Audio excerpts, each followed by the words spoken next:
सादर नमस्ते। ओम। हे विभो आनंद सिंधु मे च मेधा दीयताम् यच्च दुरितं दीनबन्धो तच्च दूरं नीयताम् चञ्चलानि चेन्द्रियाणि मानसा मे पूयताम् शरणं याचेतावकोऽहं सेवको अनुगुह्यताम्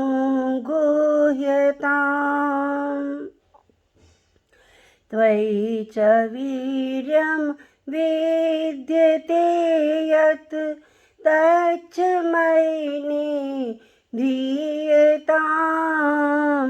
शौर्यधैर्यं तेजसं च भारते मे क्रियताम् हे दयामय अयि अनादि हे दयामय अयि अनादि प्रार्थना मम श्रूयताम् हे दयामय अयि अनादि प्रार्थना मे श्रूयताम् प्रार्थना मे श्रूयताम्।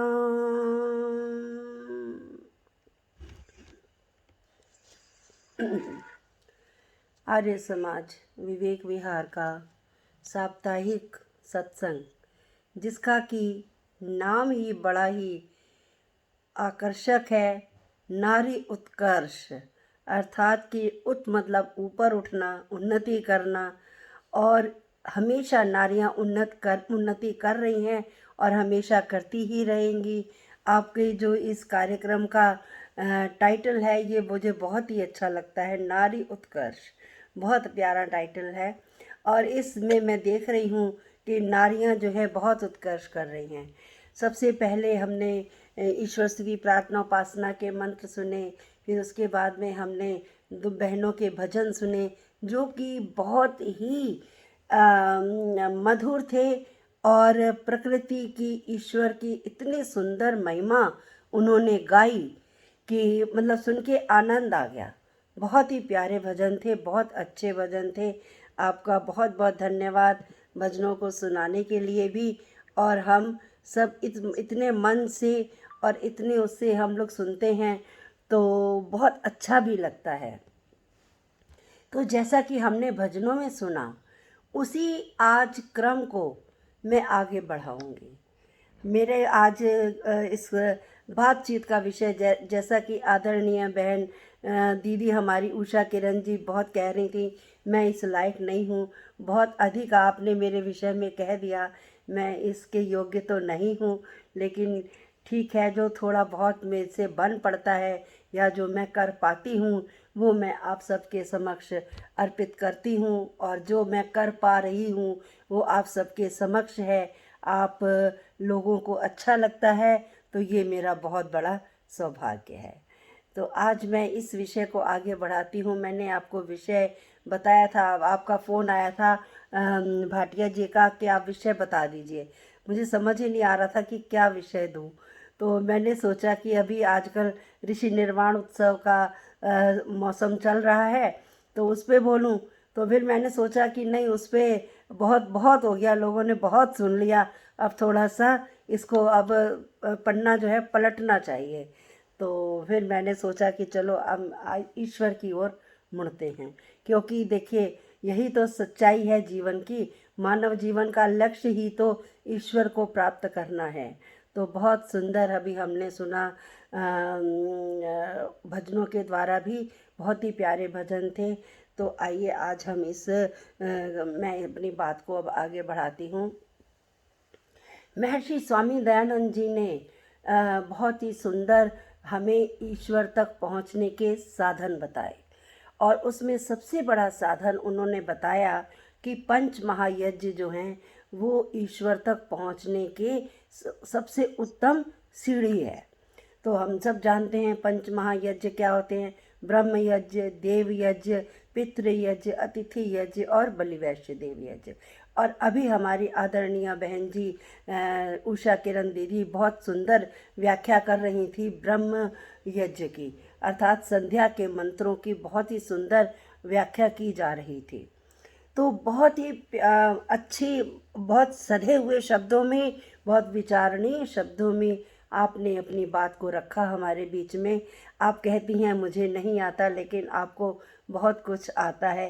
कहते हैं ना कि जब ऊंची उड़ान होती है ना, तो परिंदे जो होते हैं ना, जो छोटे वाले, वो फड़फड़ाते हैं। बाज की ऊंचाई में कोई आवाज़ नहीं होती, बाज के फड़फड़ाने में कोई आवाज़ नहीं होती, जो छोटे छोटे परिंदे होते हैं ना, उनकी आवाज़ें निकलती हैं। तो बहुत ही सुंदर आपने ईश्वर की व्याख्या, ब्रह्म यज्ञ की व्याख्या हमारे समक्ष में प्रस्तुत की।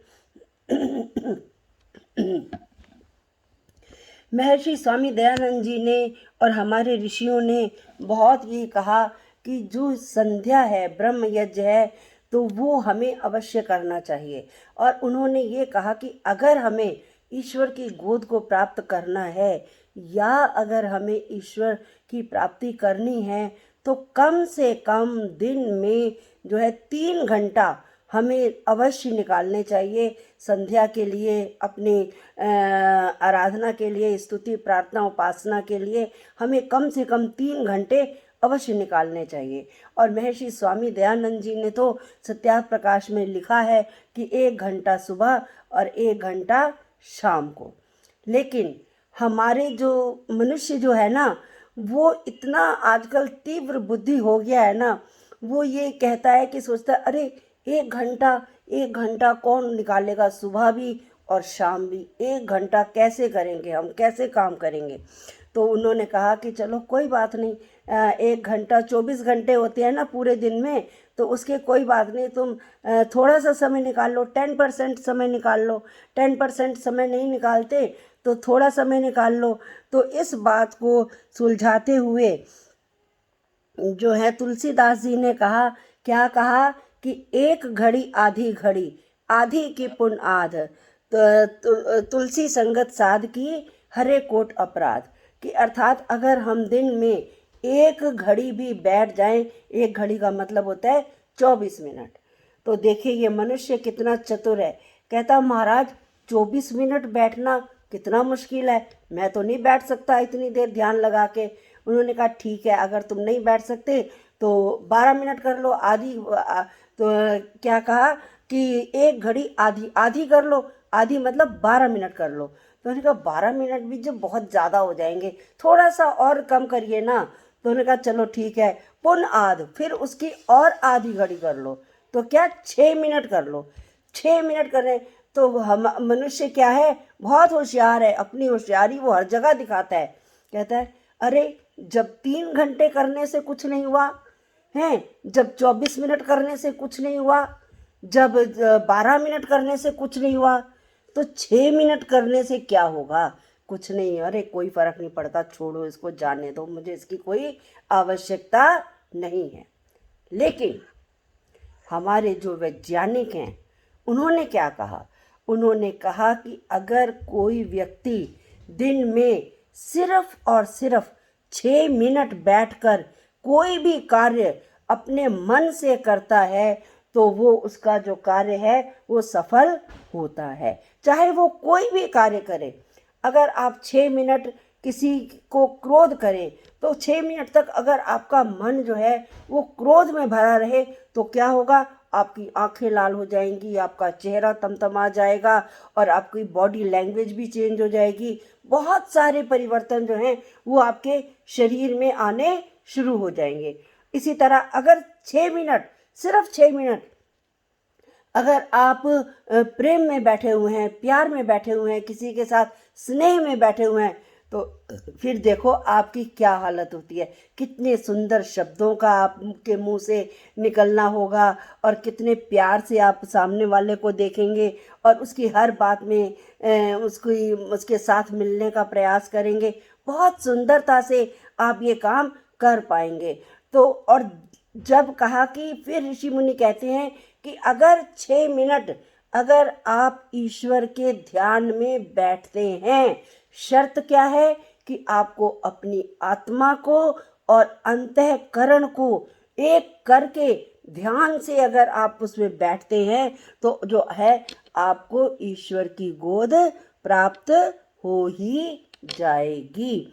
तो किस तरह से प्राप्त होनी है कि कहते हैं कि और जब हम इस तरह से ईश्वर की गोद तक पहुंचने का प्रयास करते हैं तो उसके लिए हमें अपने आप को तैयार करना पड़ता है। लेकिन मनुष्य फिर क्या, देखिए वो मनुष्य का जो मन है कितना चंचल है और वो किस तरह से बदलता है। एक बार एक व्यक्ति जो है वो रेगिस्तान का व्यक्ति था, वो एक घोड़े पर जा रहा था। उसने जाते जाते उसने सोचा कि बहुत गर्मी है, मेरे घोड़े को तो बहुत प्यास लगी होगी। तो उसने एक जगह रहट चल रहा था तो उसके पास जाके उसने अपने वहाँ पर घोड़ा नहीं सॉरी ऊँट ऊँट ऊँट पे जा रहा था। रेगिस्तान को ऊँट रेगिस्तान का जहाज कहा जाता है ना, रेगिस्तान में ऊँट को जहाज कहा जाता है, रेगिस्तान का जहाज कहा जाता है। ऊँट को प्यास लगी होगी तो पानी पिलाने के लिए वो वहाँ पर जाता है। तो जैसे ही वो रहट तो चलती है तो आपको पता ही है कि वो किस तरह से आवाज़ करती जाती है, आवाज़ करती जाती है। तो जैसे ही वो ऊँट पानी पीने के लिए गर्दन झुकाता है, वो रहट चल पड़ता है, ठक ठक की आवाज़ होती है, वो बिदक के फिर पीछे हो जाता है। फिर वो करता है, फिर बिदक के पीछे हो जाता है। कई बार करने के बाद जब उसने उसको बोला कि भाई तू इसकी रहट को बंद करना, तभी तो मेरा घोड़ा पानी पी पाएगा ना। तो वो कहता है कि देखो ये तो बंद होगा नहीं, अगर इसको पानी पीना है तो इसको इसी अवस्था में पीना होगा। इसी प्रकार से हम लोग अगर ये सोचें, अगर ये बैठकर सोचें कि आज मैं ये भी कर लूँ, आज मैं वो भी कर लूँ, आज मुझे ये नहीं करना, आज मुझे वो भी करना, तो मैं ये सारे काम खत्म करके मैं फिर उस परमपिता परमात्मा का चिंतन करूँगा। तब जा कर के मैं बाद में बैठ के चिंतन करूँगा, आराम से फ्री होके करूँगा। तो ऐसा तो हो सकता ही नहीं है। आप पूरी ज़िंदगी लगे रहिए, सारे काम आपकी ज़िंदगी का जो व्यवहार है, जीवन का जो व्यवहार है, जीवन का जो संग्राम है, वो कभी भी समाप्त नहीं होता। ये तो ऐसे ही चलना पड़ेगा, चलता रहता है। और हमें अपने आप को इसी इसी इसी अवस्था में ही, ऐसे ही इसके बीच में से ही समय निकाल करके हमें निकालना ही पड़ेगा। हम सारा दिन काम करते रहते हैं, सारा दिन काम करते रहते हैं। थोड़ा सा समय तो हम अपने ईश्वर के लिए निकाल लेना, थोड़ा सा समय तो निकाल लेना। अगर हमको कहीं बाहर जाना है, देखिए अगर हमें कहीं आउट ऑफ स्टेशन जाना है, सुबह हमें 6 बजे की गाड़ी पकड़नी है, हमने अलार्म लगाया 4 बजे का और वो अलार्म बजा नहीं और हमारी नींद खुली 4:30 बजे। तो 4:30 बजे हम उठे फटाफट। अब क्या है कि जो काम हमने 2 घंटे में करना था, अब वो हमें 1.5 घंटे में करना है। तो हम क्या करेंगे, ना तो हम नहाना धोना छोड़ सकते हैं, ना हम पैकिंग छोड़ सकते हैं, ना हम रास्ते के लिए जो हमने खाना बनाना है वो भी नहीं हम छोड़ सकते, कोई काम नहीं छोड़ सकते। सोचते जाके जल्दी से फटाफट करके हम ट्रेन पकड़ लें किसी तरह से जाकर है। और छोड़ेंगे क्या कि चलो कोई बात नहीं, आज संध्या हवन नहीं करते, आज रहने देते हैं, कोई बात नहीं, इसके बिना तो गुजारा चल जाएगा, लेकिन जो ये काम है ना, इनके बिना हमारा गुजारा नहीं चलेगा। हम क्या करते हैं, हम सिर्फ छोड़ देते हैं। तो क्या छोड़ देते हैं, सिर्फ ईश्वर का नाम लेना छोड़ देते हैं। हम उसको गौण समझते हैं, हम उसको ईश्वर का नाम लेके हम उसको समझते हैं कि इसकी तो कोई आवश्यकता नहीं है, या बैठेंगे बाद में ट्रेन में कर लेंगे। आप सोचिए कि अगर जो ट्रेन में आप बैठ के संध्या करेंगे, या जो घर में जो आपने अपनी जगह एक निर्धारित करी हुई है, घर का एक कोना जो आपने अपनी संध्या के लिए, पूजा आराधना के लिए बनाया, वहाँ बैठ कर करेंगे, तो उसमें कितना बड़ा अंतर है ना, उसमें कितना बड़ा अंतर है। तो हमें क्या करना है, और स्वामी जी ने भी यही लिखा है कि जी जब भी देखिए स्वामी जी ने भी, मैं उस दिन कौन सी समोल्लास का मुझे ध्यान नहीं आ रहा, पढ़ रही थी, उसमें स्वामी जी ने लिखा है कि अगर कोई आपके संध्या करते समय, यज्ञ करते समय, अगर कोई महान से महान व्यक्ति, प्रधानमंत्री या कोई राष्ट्रपति भी आ जाए, तो आपको उसको उठ करके जगह देने की आवश्यकता नहीं है। उसको उठ करके आपने आवश्यक नहीं देनी जगह। आप अपना जो, क्योंकि ईश्वर जो है वो सबसे बड़ा है, हम उसकी आराधना में बैठे हैं, हम उसके पास बैठे हैं, तो हमें उसका काम करना है, ना कि उनका काम करना है। तो ये क्या है, ये जो संध्या है, ब्रह्म यज्ञ है, ईश्वर की गोद हमें ऐसे ही थोड़ी प्राप्त हो जाती है। ये कोई ऐसे छोटा मोटा खिलौना नहीं है कि जो जाकर के हम बाजार गए, भैया जरा ये देना, इतने में नहीं, इतने में दे देना, इतने में नहीं, इतने में दे देना, मोल भाव करके हम लोग ले लेते हैं। लेकिन ईश्वर क्या मोल भाव करके मिलेगा? बिल्कुल भी नहीं मिलेगा, बिल्कुल भी नहीं मिलेगा। उसके लिए बल्कि हमें अष्टांग योग करना पड़ेगा। यम, नियम, आसन, प्राणायाम, प्रत्याहार, धारणा, ध्यान, समाधि, ये सब हमें करना पड़ेगा, तब जाकर के हमें ईश्वर की गोद प्राप्त होगी। ऐसे कैसे प्राप्त होगी? जब तक हम इधर से अपने आप को नहीं छोड़ेंगे। कहते दुनिया के झंझटों को जब तक हम छोड़ेंगे नहीं, तब तक हम कैसे प्राप्त करेंगे? तो कहा बहुत सारे मंत्र हैं, हमारे वेदों में भरे पड़े हैं ईश्वर को प्राप्त करने के लिए। इतने मंत्र हैं। संध्या में ही उपस्थान मंत्र देखिए, कितने सुंदर मंत्र है। किसी भी मंत्र को ले लीजिए, मैं कहती हूँ किसी भी मंत्र को ले लीजिए, किसी मंत्र के 1/4 पार्ट को ही ले लीजिए, वही आपको वहाँ तक ईश्वर की गोद तक पहुँचा देगा। और उनकी तो बात ही छोड़ दो, जो रोज़ हम करते हैं वही मोर देन एनफ है, मोर देन एनफ। तो अगर हम उसको लेकिन जो मैं आज आपके लिए मंत्र लेकर आई हूँ ना, वो लेकर आई हूँ, ओम इमं मे वर्ण श्रुधि हव मध्या च मृडया त्वाम वसुराच के। मैंने सोचा कि ये भी जो मंत्र है ना, मैं आज लेके जा रही हूँ आपके लिए, जाना पहचाना मंत्र लेकर जाऊँ, जिससे कि आपको समझने में या मेरे को भी बताने में कोई किसी तरह की कोई कठिनाई ना हो। तो ये जो मंत्र है बहुत यजुर्वेद का मंत्र है, आप हम लोग सब जानते हैं। हम लोग यज्ञ में इसकी हम लोग पुनरावृत्ति करते ही रहते हैं। तो इस मंत्र का ऋषि है शुनहशेप, शुनहशेप ऋषि है इसका, और देवता वरुण है, और चंद्र निचरत गायत्री है। देवता तो आपको पता ही है कि कौन होते हैं। देवता होते हैं कि जो उस मंत्र में विषय बताया गया है, जो उस मंत्र में उसकी व्याख्या की गई है, वो जो होता है उसको देवता कहते हैं। और ऋषि जिस ऋषि ने इसका साक्षात्कार किया होता है, तो उसके नाम से ये जो मंत्र है वो जाना जाता है। तो कहता है मनुष्य, क्या कहता है? कहता है हे परमपिता परमात्मा, मैं तो अब संसार के मोह माया में मैं इधर उधर से बहुत थक गया हूँ। मुझे तो अब आप अपनी शरण में ले ही लो। क्यों? देखिए, अगर हम ये माने, चलो मैं कहती हूँ आपको, मैं एक तरीका बताती हूँ। वो क्या है कि अगर हम अपनी आत्मा को माने, देखो ये पहले मैं बताऊँ आपको, इससे पहले ये बताती हूँ कि जो इमम में वरुण, हम वरुण क्या करते हैं? वरुण का मतलब होता है श्रेष्ठ। हम वरते किसको हैं? श्रेष्ठ। वरुण को, वरुण जो देवता बताया गया, इमम में वरुण, हे वरुण देवता, आप मेरी पुकार को सुनिए। कौन सी पुकार को सुनिए? अभी सुनिए, कौन सी पुकार को सुनिए? कि मैं अब तुम्हारी शरण में आ गया हूँ। और मृणिके कहा, सुखों को मुझे दो, मुझे सारे सुख चाहिए। संसार में जितने सुख हैं, मुझे सारे सुख चाहिए। कहा भी गया है ना, वो ये तो अभ्युदय निश्रेय सिद्धि सधर्म, अर्थात कि देखिए हमें मोक्ष भी तभी प्राप्त होता है जब हमें पूरे संसार के सुख प्राप्त हो जाएं। जब हमारे मन में जितनी हमने लिमिट बांध के रखी हुई है कि ये सुख मुझे चाहिए, और देखिए जब हमारी इच्छा पूरी हो जाती है ना कि बस अब हमारे पास इतने सुख आ गए, बस ये अब मेरे लिए काफ़ी हैं, तो हम सोच देते हैं कि चलो अब इस पन्ने को बंद करो, अब दूसरी ओर चलो। ऐसा ही होता है ना।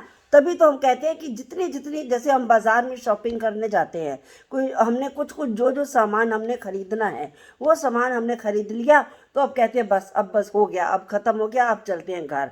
तो इसका मतलब है कि जो सुख हमें चाहिए, जो जिन जिन की मैंने लिस्ट बनाई हुई है, ये वाले जो सुख हैं ये मुझे पूरे हो जाएं, तब जा कर के हम मोक्ष की ओर जाएंगे। इसी तरह से जो भक्त कहता है कि इमम में वरुण श्रुधि, हे वरुण देवता, श्रुधि मतलब सुनिए। क्या सुनिए? हवा मध्य, आज ही मेरी पुकार को सुनिए। कौन सी पुकार को सुनिए?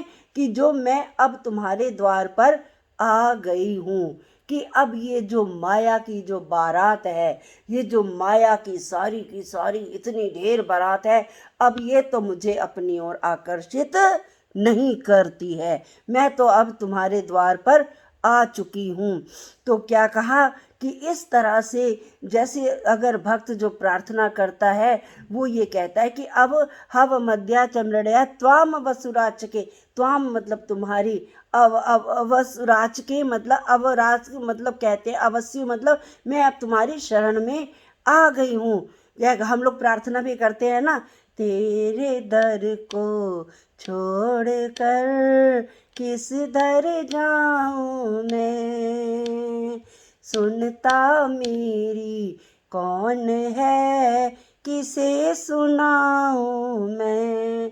तो ये जो दर है, ये तुम्हारा दर है हे परमपिता परमात्मा, मैं आज तुम्हारे दर पर आ गई हूँ। हम मध्या चमड़या त्वाम वसुराच के, कि अब मैं तुम्हारे दर पे आ गई हूँ, अब आप जो हो मेरी रक्षा करो। और ये देखिए ये जो मंत्र है ना, ये अभी हमें भक्ति के 3 अंग होते हैं, जैसा कि अभी बता रही थी, स्तुति, ईश्वर स्तुति, प्रार्थना और उपासना, 3 मंत्र होते हैं ना। तो ये जो मंत्र है ये प्रार्थना का मंत्र है। प्रार्थना, जो भक्त है वो ईश्वर से प्रार्थना ही तो कर रहा है, ईश्वर से यही तो कह रहा है कि हे परमात्मा, मुझे इस मायामय संसार से छुड़ाओ, किसी तरह से मुझे अब आप जो है इससे छुड़ा लीजिए, ताकि जो मेरा जो है संसार में आना जाना जो है वो समाप्त हो सके। देखिए मन में 2 रास्ते हमारे सामने होते हैं, इस संसार में हम रहते हैं। एक श्रेय मार्ग होता है और एक प्रिय मार्ग होता है। हम सब जानते हैं श्रेय मार्ग ईश्वर की ओर ले जाने वाला होता है और प्रिय मार्ग हमें संसार की ओर ले जाने वाला होता है। तो जब व्यक्ति संसार के रास्ते पर चलते चलते थक जाता है, जैसे ये अब हम लोग जो सब लोग इसी अवस्था में बैठे हुए हैं या जो कुछ भी हैं, तो हमको ये क्या लगता है कि अब हमारे जो सारे कार्य हैं वो एक तरह से समाप्त हो गए हैं, गृहस्थियों के भी सारे कार्य समाप्त हो गए हैं। अब वो सोचता है, व्यक्ति सोचता है कि चलो अब हम जो है परमपिता परमात्मा की ओर मुड़ते हैं। अब जो ये वाली जो अवस्था आती है ना, फिर से हमारे सामने 2 दरवाजे खुलते हैं। कौन से दरवाजे खुलते हैं? एक श्रेय मार्ग का और एक प्रिय मार्ग का। वो जो पहले खुला था वो तो खुला ही खुला है, लेकिन एक जो चैप्टर हमने अपनी जिंदगी का गृहस्थी तक जो था निभाना था वो निभा लिया। अब वानप्रस्थ अवस्था में फिर हमको लगता है कि अब बताओ मैं ईश्वर किधर जाऊं, प्रिय मार्ग में जाऊं या श्रेय मार्ग में जाऊं। अब उस समय हमें ये निश्चय करना होता है कि अब हम कौन से मार्ग की ओर अग्रसर हों, क्योंकि निश्चय किए बिना तो हमारा जीवन बिल्कुल ऐसे होता है जैसे किसी नाव को समुद्र में बिना पतवार के अब खे दीजिए और वो उसकी जो हवा की जो सारी वो हवा होगी, जो वायु होगी, अपने झोंके से उसको किधर भी ले जाएगी, अगर नाविक के पास पतवार नहीं है तो अगर हमारे पास पतवार है तो जो हमारा रास्ता है वो सीधा सीधा हम अपने आप भाव पार हो जाएंगे। तो भाव पार होने के लिए क्या है? हमें अपने लक्ष्य रूपी पतवार को हमेशा अपने साथ रखना है, ताकि हम जो है अपने लक्ष्य से ना भटकें, हम अपने लक्ष्य की ओर हमेशा अग्रसर होते रहें। रास्ते में तो बहुत मुश्किलें आएंगी, बड़े बड़े पहाड़ भी आएंगे, फिसलन वाली नदी भी आएगी, सब कुछ होगी, अनेकों तरह के संग्राम आएंगे, जीवन में संग्राम आएंगे। हमेशा हमें अपने आप को इनसे तैयार रखना है, अपने आप को हमेशा इनसे सामना करने के लिए हमें तैयार रखना है और एक दूसरे का हाथ पकड़ के हमें उस नदी से पार भी होना होता है। तो ये कहा कि हे परमपिता परमात्मा, आप ही कौन हो? तुम्ही हो बंधु तुम्ही हो माता पिता, तुम्ही हो बंधु सखा, तुम ही मेरे माता हो, तुम ही मेरे पिता हो, तुम ही मेरा मार्गदर्शन करने वाले हो। तुम ही अगर नहीं करोगे तो फिर मैं भव पार कैसे हो पाऊंगा। कितना सुंदर मंत्र हम के रोज प्रार्थना भी करते हैं। तो हम हे ना पिता वसो, तो माता शतक्रतो प्रभुवित अथा ते सुमनमी महे। हमारे वेदों में कितने मंत्र हैं इस तरह के, जो हम परमपिता परमात्मा को याद करने के लिए, चाहे हम माता माने, सखा माने, बंधु माने, कुछ भी माने। ईश्वर स्तुति प्रार्थना उपासना में सखा कहा गया, भाई कहा गया, बंधु कहा गया। कितना जब भी हम देखिए, जब हम परमपिता परमात्मा के समीप जाकर के अपने आप को उपस्थित कर देते हैं, परमपिता परमात्मा के समक्ष उपस्थित कर देते हैं, जो भाव होते हैं वो हमारे भाव जो है वो अपने आप ही निकलने लग जाते हैं, हमारे भाव अपने आप आने लगते हैं।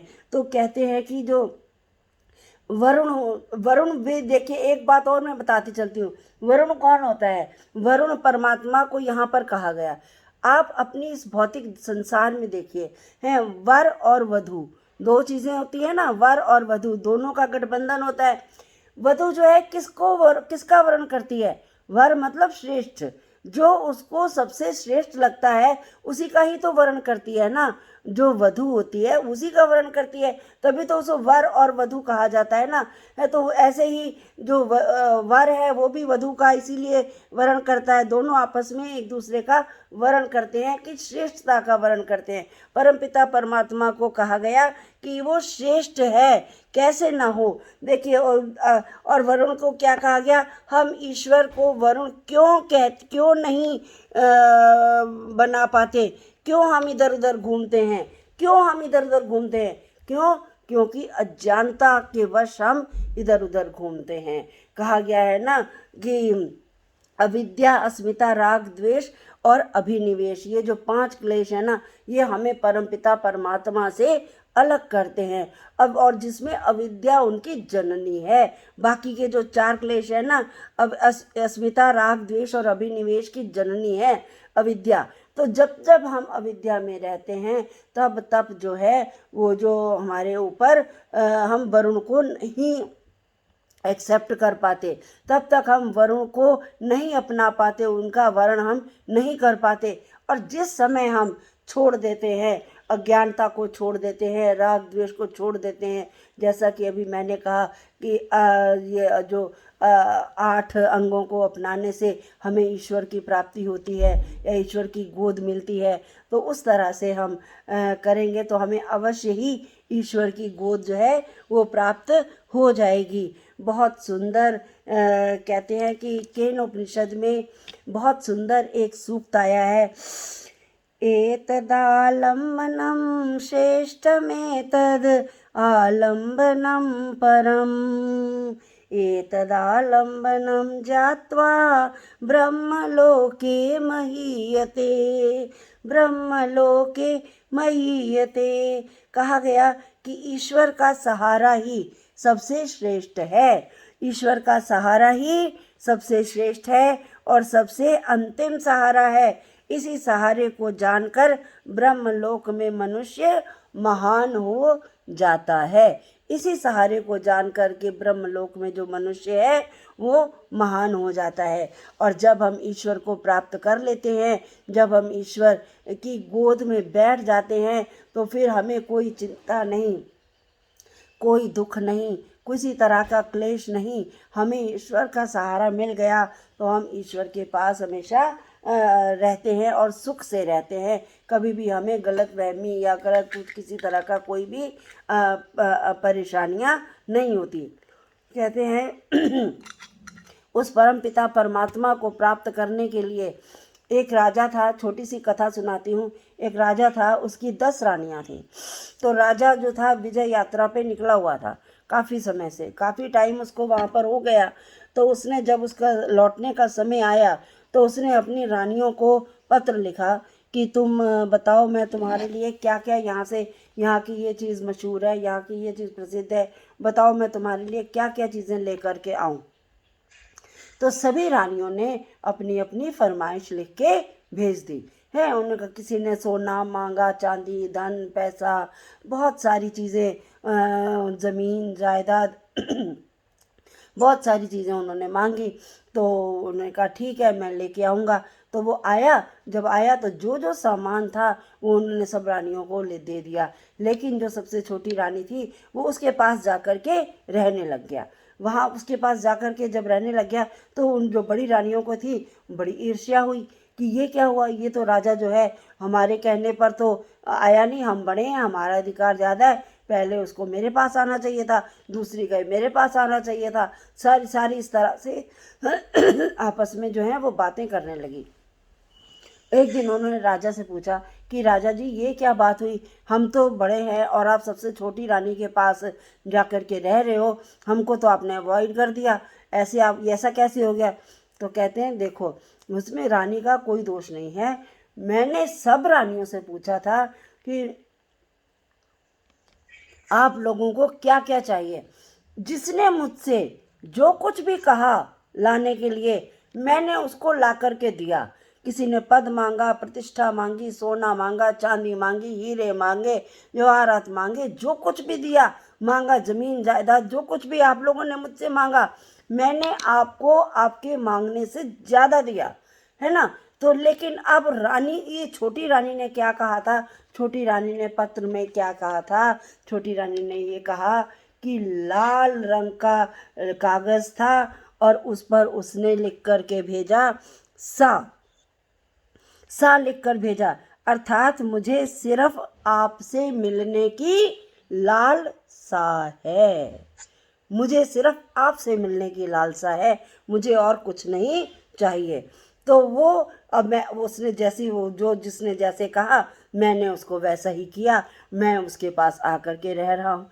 अब बताओ इसमें मेरी क्या गलती है, ना मेरी कोई गलती है ना रानी की कोई गलती है। तो इस तरह से कहते हैं कि अगर हम बहुत इस बारे में बहुत सारी कथाएं हैं, बहुत सारी कथाएं हैं, तो जितने भी बोलते जाओ, समय समय कितना बता दीजिए मुझे समय कितना है और रह गया। कर लीजिए, आप कर लीजिए, ले लीजिए टाइम और। ठीक है। तो वो जो उन्होंने कहा कि देखो मैंने सबको सब कुछ ला करके दिया है, अब ये रानी ने लालसा प्रकट की थी कि मेरे पास रहना, तो मैं उसके पास ही रह रहा हूँ। तो कहने का तात्पर्य ये है कि जब हम परमपिता परमात्मा के हो जाते हैं, देखिए एक बन जाना और एक हो जाना एक अलग बात है, बहुत उसमें देखिए, चाहे बिल्कुल एक जीना सा फर्क है, एक पतली सी लाइन है, बन जाना और हो जाना। बनने के लिए हमें बनने के लिए अगर हम किसी से बनेंगे, क्वेश्चन आंसर हो गए, हम बने, वो तर्क वितर्क होगा, क्यों बने, कैसे बने, क्या करें, किस किस तरह से आए ना, हो गए तो हमने अपने आप को समर्पित कर दिया। तो उसमें होने में और बनने में जमीन आसमान का फर्क है। तो ये इस तरह से जब हम ईश्वर के हो गए, अगर हम ईश्वर के पास हो गए, उसकी गोद हमें प्राप्त हो गई, तो उसी तरह से हो जाती है जैसे एक छोटा सा व्यक्ति, जो बच्चा छोटा भागता भागता जा रहा था, तो सन्यासी था उसके पीछे लग गया, तो वो जाकर के चुपचाप से अपनी माँ की गोद में बैठ गया, तो कहता आप देख ले मुझे, क्या करेगा तू आ। हालांकि माँ उसकी बिल्कुल कृशकाय थी, कुछ नहीं थी, लेकिन वो बच्चा कह रहा था कि अब आके देख ले मुझे, अर्थात वो अपनी माँ की गोद में चला गया, तो उसको किसी का कोई डर नहीं है, किसी का कोई भय नहीं है। इसी प्रकार से अगर हमने अपने आप को पूरा, देखिए जीवन में किसके किसके वो नहीं आते, परेशानियां किसके जीवन में नहीं आती, हर एक के जीवन में आती हैं, क्योंकि परेशानियों से भरा हुआ हमारा जीवन है। कभी कुछ हो जाता है, कभी कुछ हो जाता है, कभी पारिवारिक परेशानी आ जाती है, कभी सामाजिक परेशानियां आ जाती हैं, कभी कैसी परेशानियां आ जाती हैं, कोई बीमारी आ जाती है, कुछ हो जाता है। तो किस तरह से अगर हम ईश्वर के प्रति अपने आप को समर्पित कर देंगे, तो महर्षि स्वामी जी ये भी कहते हैं कि बड़े से जो बड़ा दुख है वो भी राई के बराबर हो जाता है। अगर को हम परेशानी जितनी बड़ी है, अगर हमने अपने आप को परमपिता परमात्मा के लिए अर्पित कर दिया तो फिर जो है कोई परेशानी नहीं रहने वाली, कोई कुछ नहीं रहने वाला। और हम जो हैं परमपिता परमात्मा अपना वरद हस्त हमारे ऊपर रखेंगे ही रखेंगे, क्योंकि हम तो कहते हैं ना कि जब पूरा तन मन धन सब कुछ दे दिया फिर क्या बात है, फिर हमें किस बात का डर है। तो वही तो कहते हैं ना। और एक बहुत सुंदर उपनिषद का वाक्य है, ए चेद वेदिदत सत्यमस्ति न चेद वेदी है महति विनष्टि, कि अर्थात इस मनुष्य शरीर में रहते हुए अगर आपने उस ब्रह्म को प्राप्त कर लिया, तो उस सत्य को प्राप्त कर लिया, तो वो आपकी सबसे बड़ी उपलब्धि होगी। और अगर आपने इस शरीर में रहते हुए उस ब्रह्म को प्राप्त नहीं किया तो वो आपकी महती विनष्टि है। अर्थात इस संसार में रहते हुए ये जड़ शरीर हमें मिलता है, चेतन आत्मा मिलती है, वो चेतन परमपिता परमात्मा है। तो हमें रहते हुए इस शरीर में रहते हुए उस परमपिता परमात्मा को प्राप्त करना है और ये उसकी गोद को प्राप्त करना है। जैसे ही हम उसकी गोद को प्राप्त करेंगे वैसे जो है हमारे अगला जन्म और भी प्रशस्त होता जाएगा। क्या पता, हो सकता है इसी जन्म में मुक्ति मिल जाए। और आपको पता ही है कि मुक्ति की कितनी बड़ी अवस्था होती है। 31 नील 10 अरब और 40 खरब वर्ष हमारी मुक्ति के होते हैं। उसके बाद हम चले मुक्त रहते हैं, फिर से वापस जन्म लें। तो क्या, तो इस सृष्टि में, अब ये सृष्टि की बात करिए तो कम से कम लगभग 2 अरब वर्ष होने वाले। अभी आधी से ज़्यादा समय पड़ा हुआ है। एक सृष्टि की आयु कितनी होती? 4 अरब 32 करोड़ वर्ष। तो ये सब चीज़ें जो है अगर देखा जाए तो हमें किस तरह से, मतलब रोज़ की जो बातें हैं हमें किस तरह से प्रेरित करती हैं कि हम परमपिता परमात्मा की ओर अग्रसर हों। और ये होगा कब? जब हम अपनी ये चर्म चक्षुओं को जो बाहर की ओर खुलते हैं, जब हम इनको अपने अंदर की ओर मोड़ेंगे, परमपिता परमात्मा का हम हृदय में दर्शन करेंगे, तो तब जाकर के ये सब चीज़ें होती हैं। और कहते हैं जिस दिन परमपिता परमात्मा की गोद आपको तब उपलब्ध होगी जब आप सब कुछ छोड़ छाड़ के परमपिता परमात्मा के पास आओगे, और तब आपकी सब हृदय की ग्रंथियाँ और हृदय की तर्क शक्ति और उल्टी सीधी जो जो आपके ब्रह्म और इस तरह की जो बातें सब नष्ट हो जाएंगी, सब चट जाएंगी। जैसे कि घनघोर अंधेरे के बाद या घनघोर कोहरे के बाद सूर्य देवता प्रकट होते हैं तो सब कुछ नष्ट हो जाता है, वो नष्ट हो जाता है और परमपिता सूर्य ही दिखता है हमें। उसी तरह से परमपिता परमात्मा के दर्शन होते हैं। और परमपिता परमात्मा की जब हमने गोद प्राप्त कर ली, अगर हम उसके पास बैठ गए और जब हम वहाँ पर चले गए तो फिर तो कोई बात ही नहीं है। आत्मा रूपी दुल्हन, आत्मा रूपी दुल्हन परमात्मा रूपी दूल्हे से वेदों के द्वारा जब मिलने जाती है तो रमाया रूपी अंधकार जो है वो सारा का सारा नष्ट हो जाता है। बहुत बहुत धन्यवाद आपका, आपने मुझे समय दिया और मुझे अपनी बात को रखने का अवसर प्रदान किया। आपका बहुत बहुत धन्यवाद। ओम शांति। बहुत बहुत धन्यवाद आपका। बहुत ही सरल शब्दों में आपने हमें बताया, बहुत ही अच्छा लगा। वास्तव में आपने बिल्कुल ठीक कहा कि हम सबसे जब भी कोई काम छोड़ते हैं तो हम सोचते हैं बाद में कर लेंगे। ईश्वर के काम को ही, ईश्वर प्रार्थना को ही हम दूसरे स्थान पर लेते हैं। अब है वही इतनी व्यस्त जिंदगी में, इसी कहते हैं खड़खड़ से ही पानी पीना है। हम कहते हैं समय नहीं मिलता, समय तो यही रहेगा। लेकिन अगर हमारा उद्देश्य है, हम निश्चय कर लें, तो हमें इसी समय में से ही समय निकालकर ईश्वर की गोद को प्राप्त करना है और उसके लिए अंतर्मुखी होना है। बहुत ही अच्छा लगा, आपने मेरी प्रार्थना स्वीकार की और बहुत ही सरल भाषा में आपने ये मेरा सौभाग्य है जी, ये मेरा सौभाग्य है। आपका तो व्यक्तित्व से मैं बहुत ही अधिक हम प्रभावित है और आपका प्रेरणादायक है। बहुत अच्छा लगा जब आपने मेरी प्रार्थना स्वीकार की और आपने विषय दिया। मैंने भी इतनी दूर बैठ के आपको परेशान किया। मैंने कहा चलिए कोई बात नहीं नहीं, इसमें परेशानी की नहीं, ये तो हर्ष का विषय है, परेशानी का नहीं है। अभी मैं बोल तो रही हूँ कि परेशानी को हटा दो। बहुत यही